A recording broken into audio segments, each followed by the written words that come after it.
Hello and a warm welcome to another episode. My guest today is Geugelin, a very experienced revenue leader and former Chief Revenue Officer at Wonder Mobility. Now he's the co-founder at Pi, and together we dived into the reasons and root causes why so many scale-ups do not meet their revenue targets. What should be fixed and what can be done? Welcome, Roman. Great to have you. Likewise. Hi, Björn. Great to see you. So topic for today is we have in today's revenue organizations, we have one part who is desperately hoping to meet somehow targets for this year, or at least for the last quarter. And the other thing will sooner or later start preparing the business plan for next year. And we both know that reality looks kind of interesting because nearly no or very few scale-ups are meeting targets. Well, that's definitely a challenge and a problem, but what are the root causes and how can it be fixed? Well, it's an excellent question. And ideally, I'd love for everyone who's listening today to have as an outcome that they have an idea of what they can do to improve the chances of actually hitting it next year, right? Like, because now we're looking at the real window and it looks a bit sad, but let's be better next time.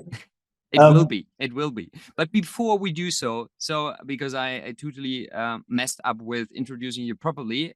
So who are you and what are you? What did you found? Awesome. Yes, I'm Roman. I'm the co-founder of Pine.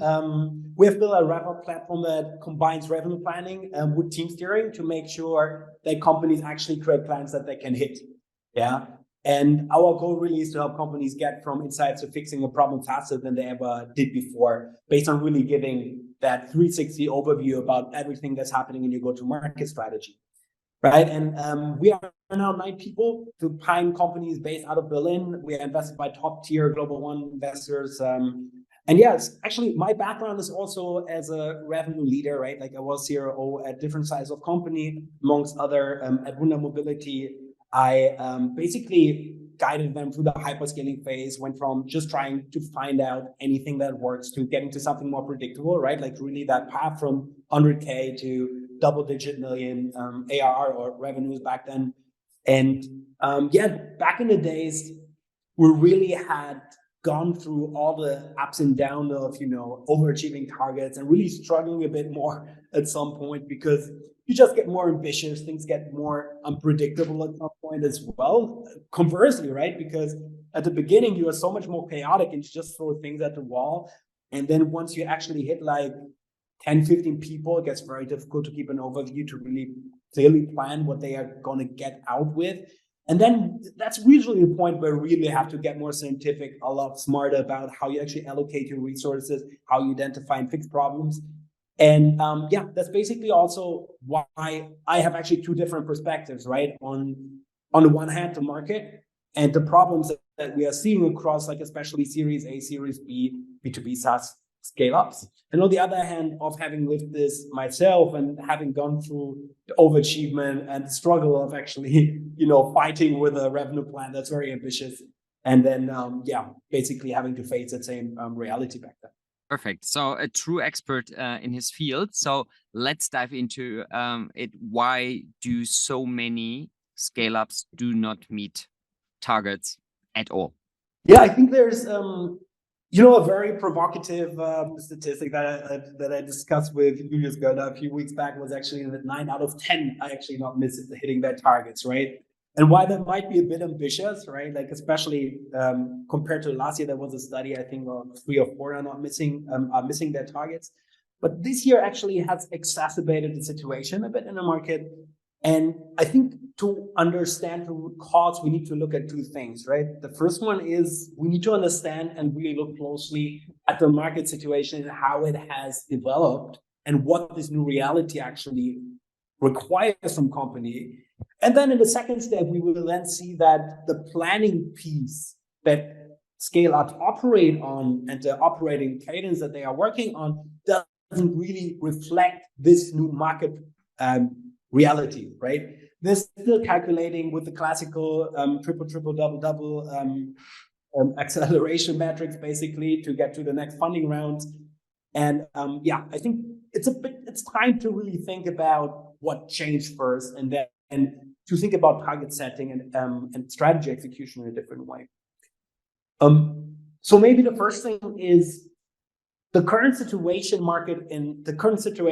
in the SaaS market is like, we all know about the efficiency growth, like the push to efficient growth. And we know that Series A and B founders are actually preserving cash to kind of not raise on a discount, right? And especially if you're selling to SaaS as a SaaS company, like, I don't know, like, you actually work with quite some companies who are actually selling into B2B SaaS organizations as well, right? So I probably assume that you have the same experience, that buyers are a lot more frugal on how they spend their budgets this year because of exactly that reason, right? So it's kind of time to look for more internal optimizations if you are a Series A, Series B founder, right? Like, because right now the market just doesn't give you the same things anymore. You can't acquire customers for the same like performance marketing is getting so expensive. Outbound is getting a lot more difficult. It's getting a lot more expensive to acquire customers through the channel. And it's really time to understand which of your channel segments, customers, etc., are really throwing off the best return on investment, and really just doubling down on that, right? Like, really, like, nailing everything, like starting from your ICP towards which people you need and which functions you maybe don't need anymore. And this really requires a new level of granularity in everything around planning. It requires higher visibility into the revenue engine, and really a more scientific ways at looking at how you allocate resources across these different go-to-market functions throughout the year. So that's kind of the situation right now, right? Like, maybe also throwing it back to you, like, how does this actually match with the reality that you have been observing? First of all, I like the separation between kind of external factors and internal factors, because I would definitely double down on the internal factors. The other thing, to be fair, looking, and this kind of merging a little bit with the external factors, for the last 5 years, it was relatively easy to sell even kind of a nice to have product into the market. So companies were growing, there was budget, there was kind of budget for experimentation, even in Europe. It was like it was. And now the kind of the reality in, do we really have a strong value proposition? Do we provide value? Can we prove it actually? Is becoming more, I would say, it's kind of real business. And therefore, I'm super, super happy, whether you call it double down on segmentation, work on RevOps, all the buzzwords flying around. The core message is we need to find ways to grow more efficiently. And I'm super, super happy to dive into more details. So what can be actually done, which is in your own power and influence, to create a business plan which has a much, much higher chance to get met. I love that point, actually, right? Like, this is something that I actually omitted, right? And you are super right. Like, good to have products are not really cutting it right now anymore. You really need to have like you need to fix a real pain.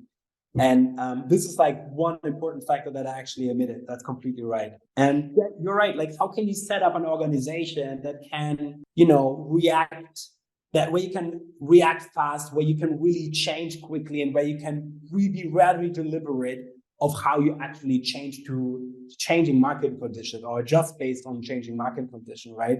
So what you just mentioned is like, hey, customers that you acquired like 2 years ago, they might not be profitable anymore, right? Like, it's just a fact. Like, you need to reevaluate it. Like, probably half of your acquisition channels that you had like 1.5 years ago are not sustainable anymore, right? Like, you might, have to change a lot of these things. And if you are slow to react, you are fast to run out of money. Like, I think that's kind of the relationship that we're seeing here. And I think this is a strong statement which shouldn't be overlooked, because every kind of experimentation or hitting in the wrong direction or not building up an efficient go-to-market motion will cost you double, because the cost of external financing kind of went through the roof, and it won't change overnight. And the other thing, what you also described, is if I reduce on costs, I will probably slow down my revenue or growth engine, which is not helping either for scale-ups. And I'm super optimistic that we will find smarter ways to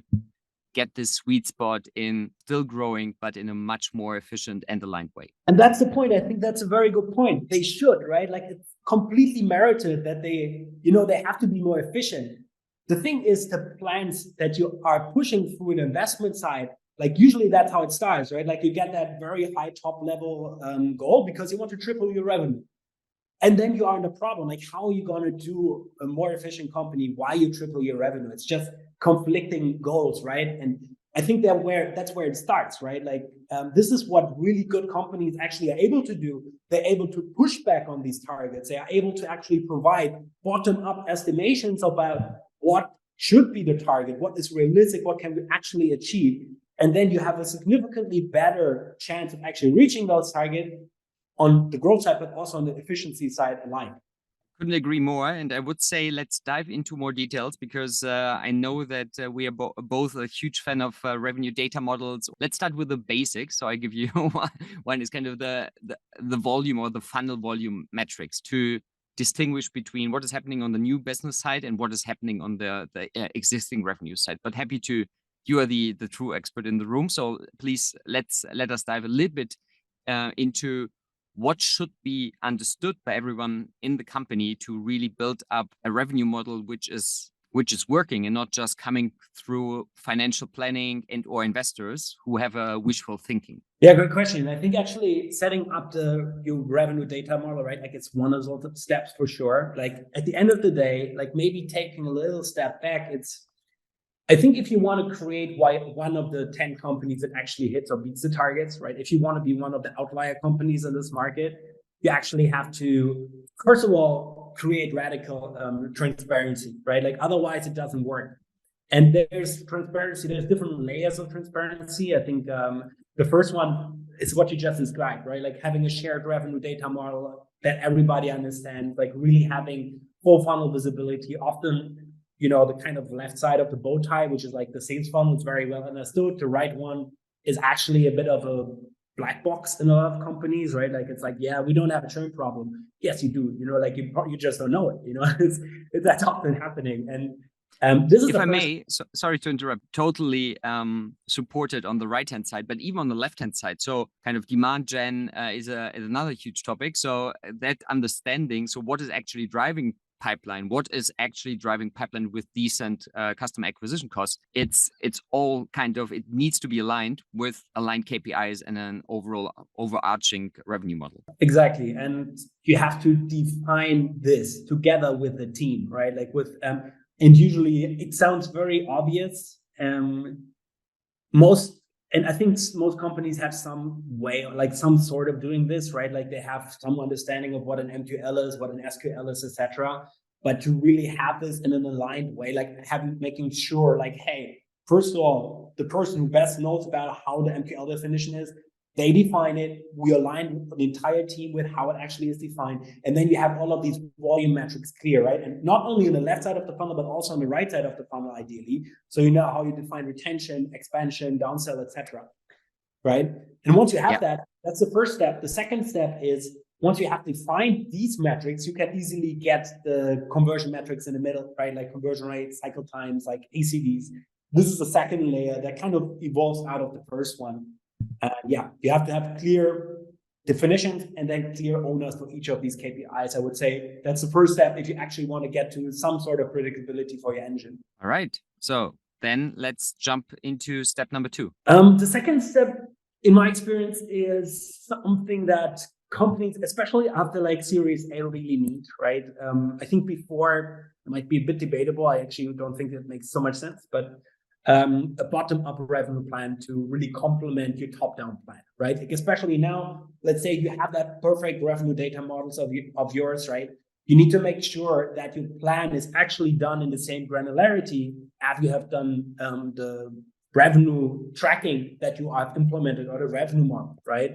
So very concretely, that means, like for each of the metrics that you have to find and that you want to steer your team by, you basically have to define what metrics you want to hit in terms of target, right? Like revenue, like how much revenue do you want to make, and in terms of pipeline. Yeah. So basically you say, hey, these are my 4 different metrics that I want to plan for, 6 different metrics in terms of volume. These are the owners. Then we have the processing metrics. These are the owners for these processing metrics. Now we have like a few dimensions that we want to break it down to by channel, by geography, by product, for instance. And now you basically create a target plan and a pipeline plan, right? Do this bottom up, use historical conversion rates, like look really what are the dynamics of your segments or of your dimensions that you're breaking down. Do inbound leads convert faster, have smaller ACVs, but convert better than outbound leads, right? Like outbound leads should probably be bigger. Like how about partner leads? They should probably have the biggest conversion rates, but you have some cutoff on them. Are they scalable? Yeah.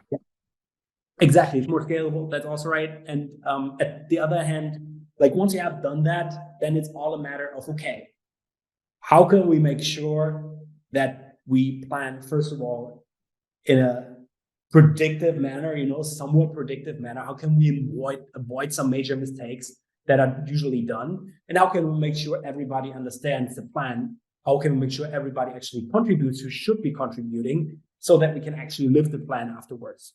I love that. And then it's, if you kind of match this bottom-up plan with the existing numbers and even kind of have some decent or realistic improvement rate in conversion, ACV, etc., you will probably discover a gap, which is then debatable.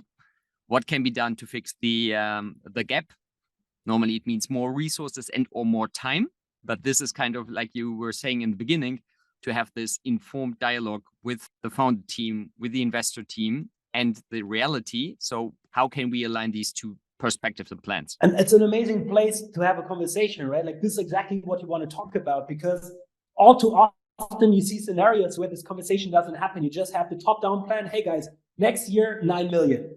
And then everybody's kind of like, man, like, I don't think we're going to reach it, but you already communicated it. So let's just all nod and like pretend like we're going to hit it. And what happens, right? Like 6 months later, everybody's frustrated. You actually have to let go of the head of marketing because it didn't generate enough leads.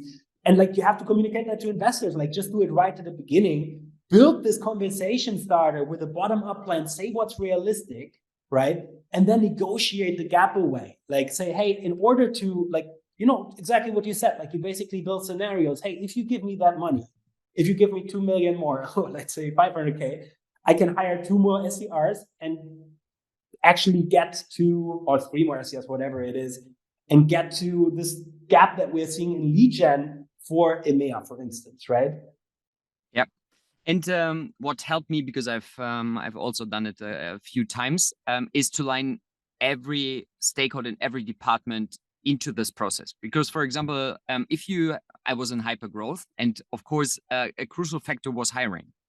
So if HR is not buying into this plan and we are short in terms of hiring for a quarter, it's entirely unrealistic to meet targets.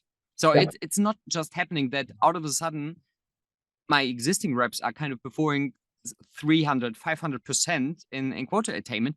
It's not going to happen. So I see you smiling. So the same with kind of lead gen. If you have kind of this year, marketing has delivered X% of pipeline and or closed deals, and you kind of would like to scale it next year, you need a proper buy-in. Is this reasonable? Is this feasible?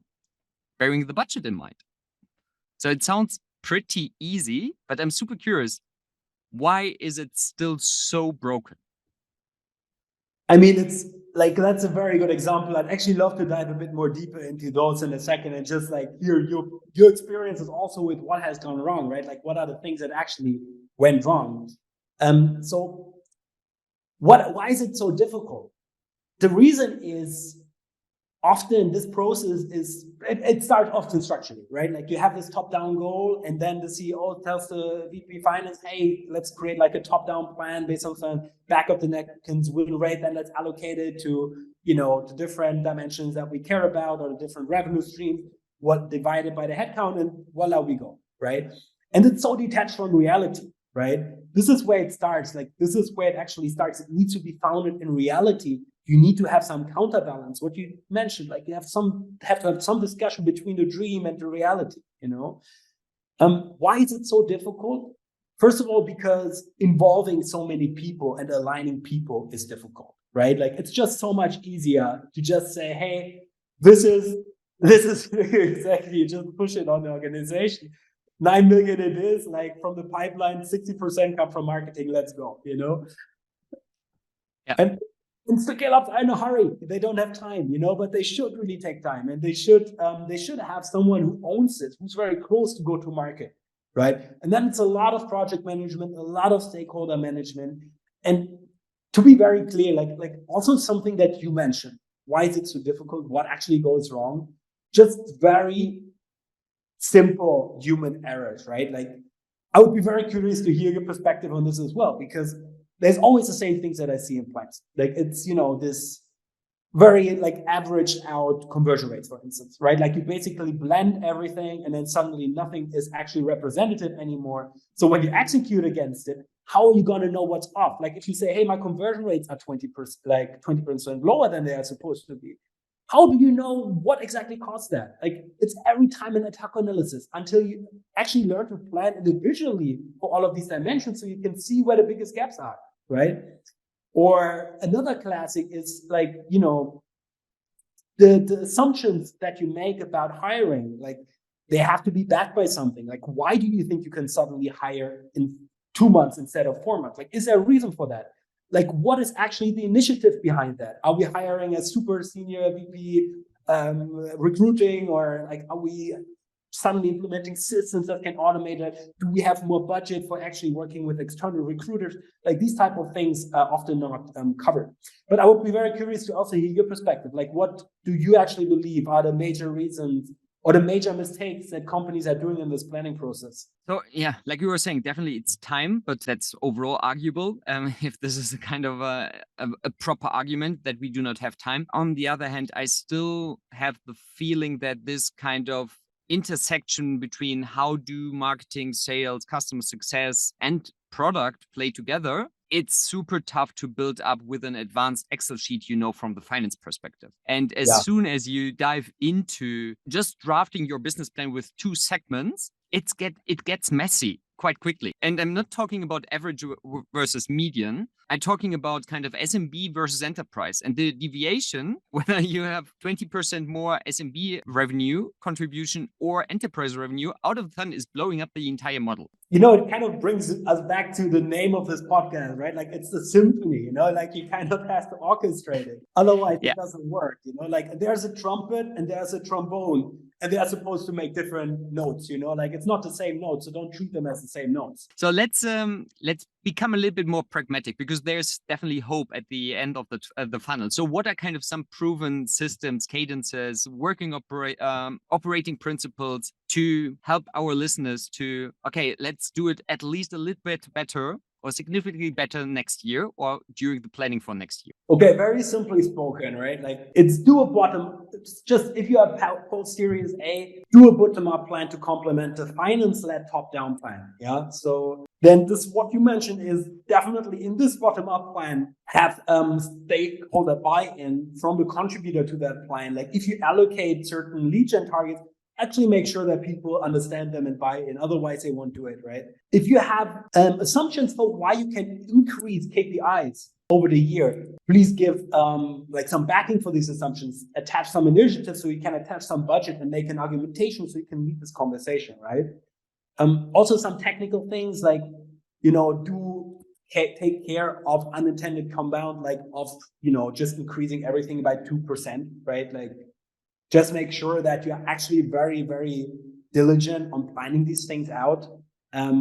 Don't just plan for target, but also plan for pipeline, right? So like, think about how many leads do you expect in each different stage of your funnel across all dimensions over the year. So you can actually steer for it. Only what you can plan for, like what you plan for actually gets measured over the year. Also, one thing I often see is like, hey, seasonality.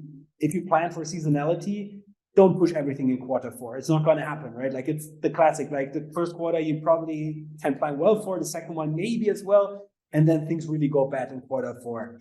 Like, I think this is just have a bit of frugality.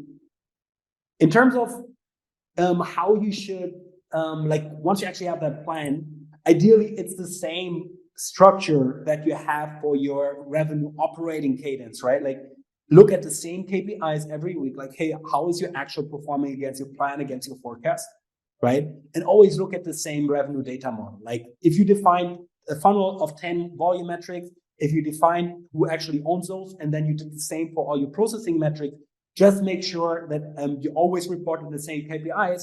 So people actually are held accountable for making sure these KPIs are clean, that they actually are progressing towards the goals, and that you can really understand on a week-to-week basis where the problems are, and not just in an ad hoc analysis at the end of the quarter because the investors asked for it. Yeah. So I would say those are the most important things. And maybe one last thing that I would add here is every time you realize something is off track, and the faster you can realize this, the better, right? Like this is what I mentioned. Don't do it quarterly, do it weekly, monthly, latest. Yeah. You should be creating a new initiative, ideally, to close that gap, right? Like if you have something that's significantly, like it has a red light, in your system of, hey, how you're doing against your plan with your actuals and how your forecast is going to look like, then act on it. Assign an owner to that initiative and then track how it is performing. And I guarantee you, if you do this on a week-to-week basis, you will get a little bit better every week, and then you will probably hit target, or at least you can communicate very well why things haven't been working, and don't just have to say, yeah, the market was bad.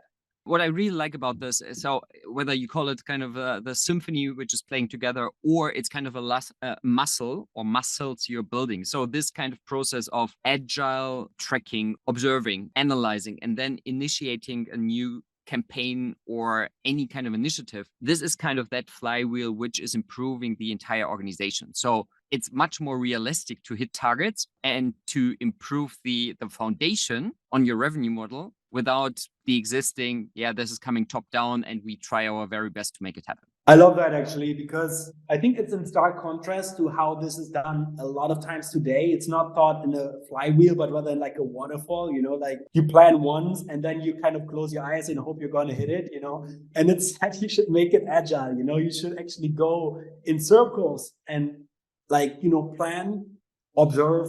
Once you identify gaps, actually plan how you can close them again, set up initiative and see whether they are working, and then keep iterating, like just go in circles all the time. Great. So let's wrap it up really brief to become better instantly. So first of all, you need to set up your revenue data model. We talked about the different dimensions in more detail. Both of us are a big fan of the bow tie model. Then step number 2 is create a bottom-up plan, the revenue plan with all the dimensions that you have taking an informed part in challenging the financial planning, because this is where the real magic happens. And third component would be how to get it into motion, how to have these kind of very agile sprints, analysis the solid data foundation, then see, okay, where is the deviation between forecast and reality coming from, and then initiate campaigns and initiatives to get better every second or every rhythm you are in. Is there anything to add? No, I think that's very accurate. And maybe one last thought that I have here, if you do that, like what I often see is, you're not on track, and then you just increase the targets for the next quarter and you just work a bit harder, like get away from that, like become more evidence-based, become more scientific about it, because otherwise people are going to burn through, it's so frustrating if you can't achieve your target and everybody knows it. So that's the perfect ending. And I have a personal question at the very end. I started asking everyone at the show. So what are you, Roman, learning today which you do not master yet? Good question. Wow. So the one thing is certainly playing e-guitar. Like I used to dabble with it a while back, like when I was at university, but I never have really gotten well. And my wife at home always like as soon as I plug in, like the time I got it, she was excited. Wow, now we are gonna have concerts at home. And now every time I pick it up, she gets like slightly, it's a scary moment for her. Irritated. Yes, exactly. So I think that's definitely one thing when I try to play Guns N' Roses solo at home on full volume. That's definitely something I haven't mastered yet. All right. So all the best for that. It was a pleasure having you around. It was so short while. We could have gone for hours. So let's do that again, and have a wonderful day, Roman. Likewise, Björn. Goodbye. Thank you. Bye-bye.